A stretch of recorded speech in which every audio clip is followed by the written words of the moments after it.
down! 35 shots fired. Back up! Hey, guys, back up! Get out!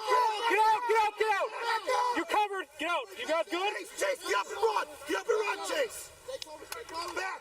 Shell, back! Back! Is everybody okay? Okay. This shocking video is going to show you what not to do and why these officers are so lucky to be alive after 70 rounds were fired within 7 seconds. This is a Shots Fired podcast. We're your hosts. I'm Mark Rudlich, and this is Kyle Schoberg. Okay, this video comes out of Wisconsin when officers initiated a traffic stop. The driver footbailed from the car and was found in a park nearby in some tall grass. They attempted to negotiate with him to come out. He was lying in wait to ambush the officers. When they formed their contact team to go make the arrest, he opened fire on officers, forcing them to return fire, fatally striking the suspect. Let's watch this video and break this down, because all officers in this video are extremely lucky to be alive, and there were a lot of tactical errors made. Let's start the video and walk through it. Before we play the video, I want you to look at this photo and the placement of what we're looking at here. The officers have multiple patrol cars, but the two that you're seeing here where the officers are behind are facing directly into the grass where the suspect is at. They're using their lights for their advantage, but think about the real estate a patrol car has. In this situation, we would recommend pulling up another patrol car and pointing that vehicle sideways so you have the most real estate that provides protection, because what we're looking at here is a canine officer not behind any cover, and the officers in the contact team have no cover whatsoever. No one has helmets on at this point, and no one has shields. So Kyle, let's start this video and we'll talk as we play this. All right, so what I'm noticing, the handler is getting her long line out. That's what that big long leash is, to be able to deploy that dog and have full control over him. You pointed out here, like, none of these officers have helmets on, and none of them are even behind the cover. They're all just fanned out with their rifles pointed at the grass. This guy's behind cover, but it looks to me like everyone has lethal coverage out at this point except for the canine handler. Yeah, everybody does have weapons out. And think about the distance in your accuracy at taking a shot with a handgun. 15 yards, taking an accurate shot, moving in a standing position, for most is going to be difficult. And these officers are more than maybe 30, 40 yards out from that. So a handgun in this situation, to me, is a no-go. You have rifle team members. Utilize them. All right, so they're contemplating, they're getting, wanting to get a shield out, which is a good call. Getting the shield is definitely a good call. The problem is you have one shield to probably, in this photo or video, it looks to me like at least 6 cops. 6 people can't fit behind one shield. So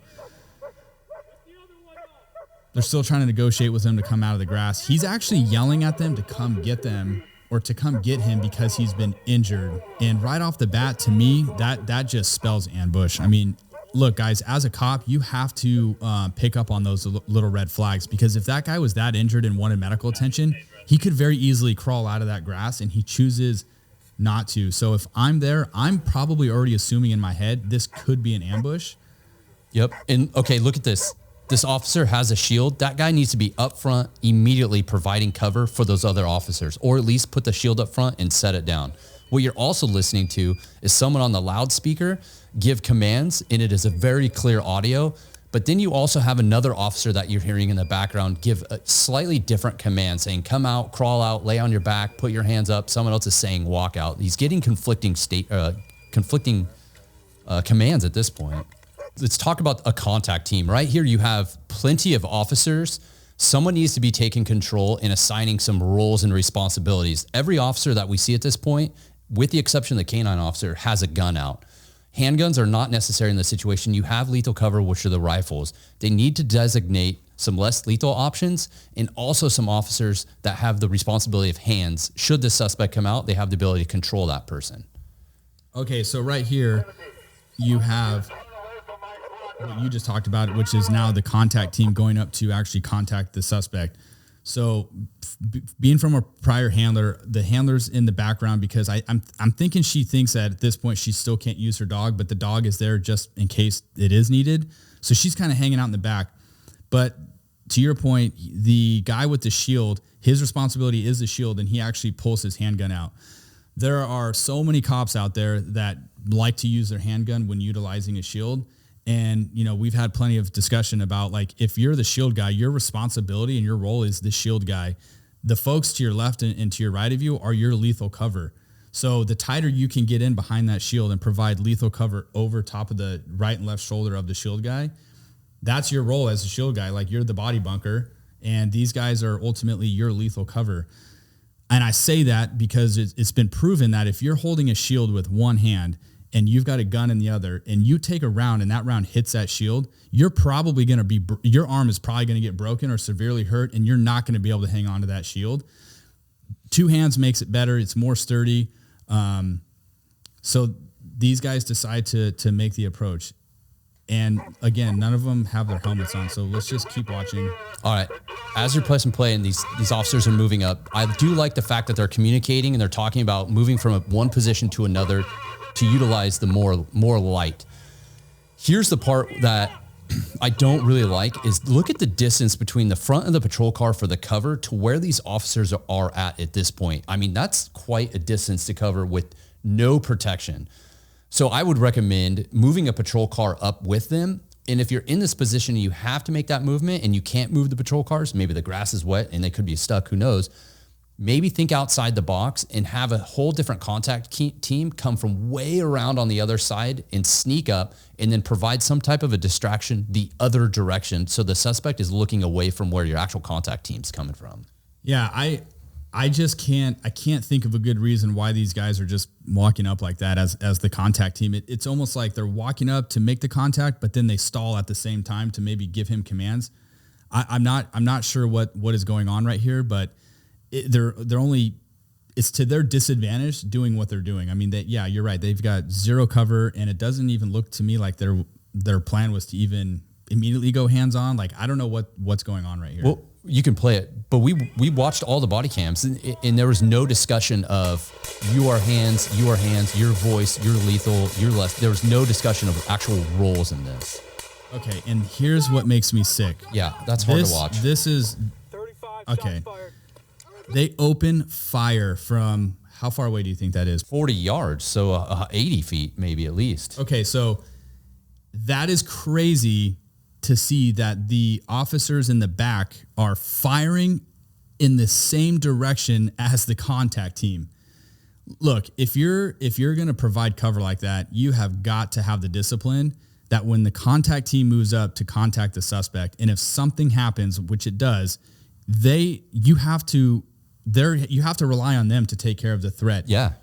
You are way more of a problem now shooting that far away downrange towards all of your partners. I mean, the dog is running around now at this point.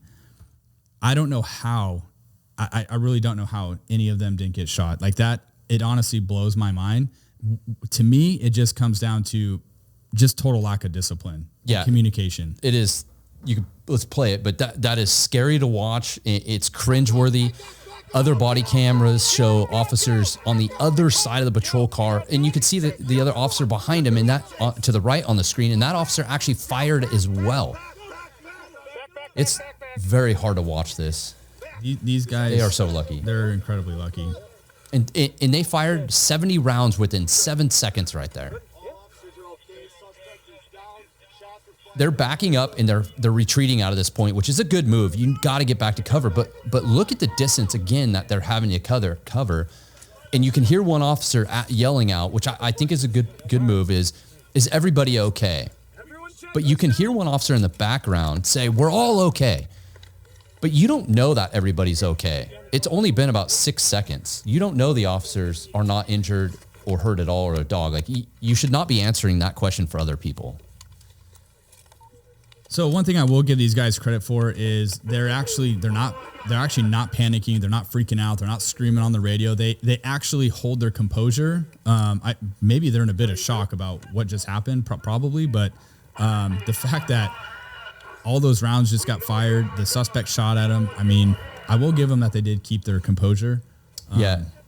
But again, we're going right back to this. They just engaged in a shooting, and they still are not behind cover. They're still completely exposed. And I do want to point out too, that the canine officer, you could hear her actually say, hey, I don't think this is a dog call anymore. In your canine, I mean, you advocate for that. What's your thought on when to use a dog, when does it turn to, and when does it not? Yeah, absolutely. So the moment that those shots are fired and you know this guy is armed, the dog is 100% out of play at that point. Like, he's not even going to be a factor in this situation. And for canine handlers, you got to understand the dog is part of a solution. He's not always going to be the solution. So, and in this case, I would say that the dog probably should have been used in the beginning. And, now you can sit back and go, well, the guy probably would have shot and killed the dog. That's a good possibility. But I would have rather sent a dog up to that guy, not knowing if he's armed or not. And if that dog ends up getting shot and killed, well, that dog dies a hero because he potentially could have just saved all the other officers. And you definitely know now that he's for sure armed, and you're going to completely change your tactics on how you're going to approach this guy. So she chose not to utilize the dog. They made their approach, and that's kind of when all hell broke loose. But let's fast forward to the part where they get a Bearcat on scene or ERV, and then they choose to make their approach. All right, so we just jumped forward to where the Bearcat's finally on scene, is making the movement up to check on and take the suspect into custody. After all this, 70 rounds being fired, plenty of time going by on this scene, we are still not seeing any officer with helmets on at this point. We talked about vehicle approach. Again, trying to use as much real estate as possible. There's just engaged in a shooting. You have the doors open on the Bearcat, which now opens up exposure to inside should the suspect shoot and get lucky to shoot in there. The other option is using that Bearcat and coming up it completely sideways to provide protection for the entire team and not having a team trail behind that with minimal exposure. Yeah, I think, let me pause it right here. I think a lot of times officers are so used to going in nose first with either Bearcats or patrol cars. And you're right, it just completely limits your area of cover. And, one thing to note is the amount of officers that are actually behind that Bearcat and actually a part of the element going up to detain that guy. This is one individual that is armed with a gun and shots have already been fired. I don't like having that many cops approach this guy because the more bodies you have on scene there, and if he chooses to open fire again, you're not all going to be protected by one shield. In fact, probably only one or two of you are going to be protected by that shield. So the more of you that are out there, the higher probability is that you might get shot as well. So limit the amount of officers that you're going to have on your contact team. You don't need to have 10 cops stacked up on each other to go contact one individual. Form your contact team, have the tools that you need available to get this guy safely into custody and go from there. But I just don't think everybody needs to go up. Yeah, I agree. This video does have phenomenal drone footage. We haven't seen that portion, and I don't think we're going to actually review that, but I don't believe that they knew at any point that this suspect had a gun until they were fired on. Absolutely not. They definitely didn't know. Now, what you just saw here was these guys threw out a flashbang or a six banger, which caused 6 flashbangs to go off. And that's what you're seeing as a distraction to the suspect. One thing I think they could have done, and we've mentioned it before, is maybe utilize a beanbag shotgun or a 40 mil or something to shoot that guy in the legs with to see what type of reaction you get. Considering that you just got into this lethal encounter with this guy, I would be extremely cautious approaching him. He already tried to ambush the officers. You don't know that he's not lying in wait again. So overall, I feel that there were a lot of bad tactics utilized on this call, and they got extremely lucky that they didn't not only get shot by the suspect, but that they didn't get shot by their own partners. So I just think there was a lack of discipline on this, lack of training, and I think more cops need to get used to utilizing, if you have an armored vehicle available to you, here in the region that we work, we're utilizing those things on calls for service, especially involving somebody that could be armed with a firearm. It's just Bearcats are an armored F-550 truck. Anybody can drive it. So I hate for that to be the excuse when, people get freaked out when you ask them to bring a Bearcat out to a call and they think that only someone on the SWAT team can drive a Bearcat. We're not asking you to use the equipment in the Bearcat. We're just asking you to bring out a large piece of armor to help you accomplish the mission more safely. That's it. Yep. This video was really hard to watch, really bad tactics, but a lot of good talking points in this. Vehicle placement, using lights to your advantage, distractions, making sure that you actually have good cover, shields are being used correctly, considering how far you can accurately take a shot with a handgun if it's even necessary, really assigning roles, lethal, less lethal, hands, one person giving voice commands, having a dog, is the dog actually useful? And then if you're gonna move up, having vehicles, and then ultimately taking your time in this. This seemed very rushed. So these law officers are absolutely lucky. Yeah. So look, overall, this is actually a really good video to use in your briefings. I would watch these types of videos, learn from them. Again, these aren't digs on anybody, but this is a great video to watch to learn from. And we hope that's what everybody got out of this. We want to thank you for watching. We're going to see you guys on the next episode. Take care of yourselves and be safe. See ya.